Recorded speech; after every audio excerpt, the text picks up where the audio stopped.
It's the good stuff. Today on Post Pandora.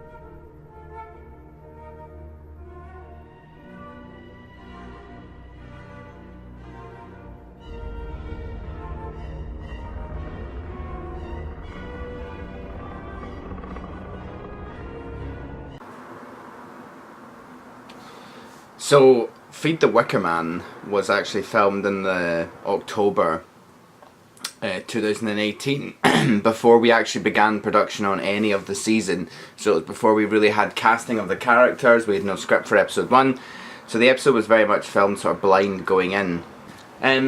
Obviously I wanted to make a story in a sort of self-catering cottage that I hired, so I needed another actor, so I had to fabricate a story of duplication, which caused no end of confusion when the episode was edited, because who was who and blah blah blah blah.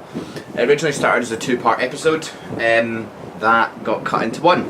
There was 23 minutes of deleted scenes that were all just horrific.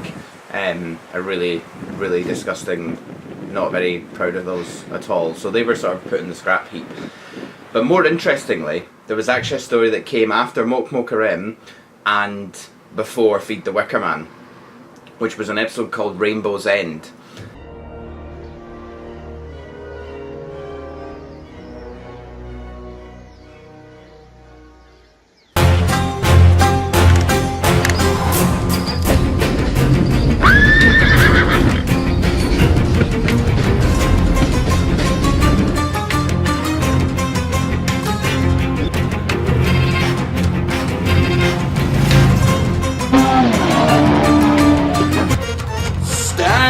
And deliver!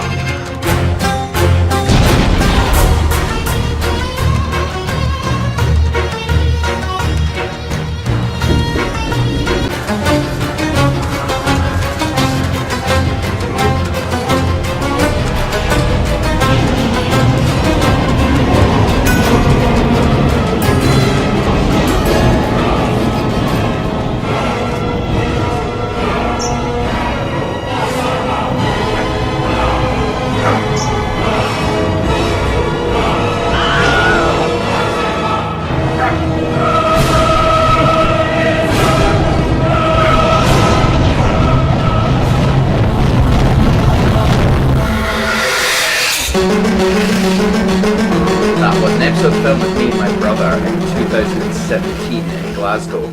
It was the end of a filming weekend where we'd already filmed 2 other episodes, and we were staying at my mum's house and we made this episode. It was so awful that I decided not to put it in the season 4, and it got scrapped. Coming into season 6 with the new season, I decided, yeah, why not, let's try it again and see what happens, see what like.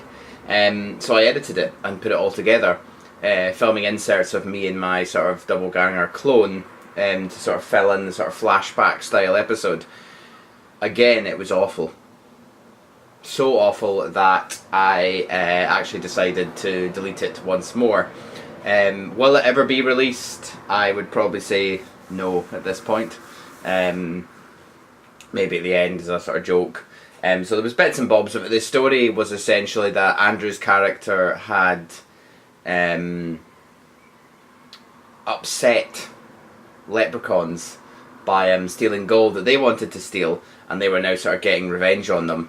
And the concept was that these people, these leprechauns, these creatures, were using rainbows to sort of transmat into banks and stealing all the money.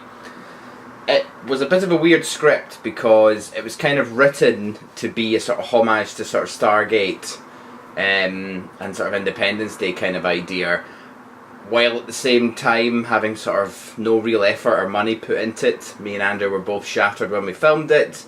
The sort of the design of the monster wasn't very good, the script wasn't very solid, it was kind of pieced together with sort of bits of dialogue, it was really, really clunky, and ultimately got completely deleted. I am, however, going to put the sort of end finale sequence in at the end of this, just to kind of give you a rough idea of what the sort of tone of the episode was, and just, yeah. So this is the Scout. Can you open the rainbow gate? With this. You want to open it?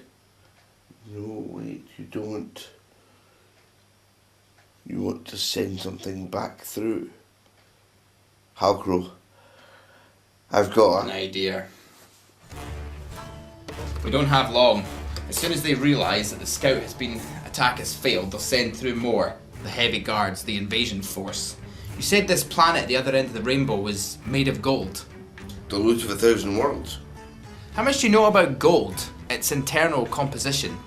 Do you know at 2,972 degrees Celsius, the gold will vaporise itself? Or in other words, boom. I can rig up this DVD player, all its internal circuitry, fuses, everything, so that it'll implode on itself. I'll never get to go as hot as 3,000 degrees Celsius though. No.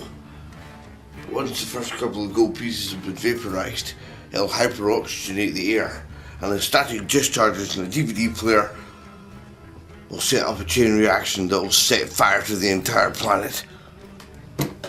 Destroying their end of the rainbow.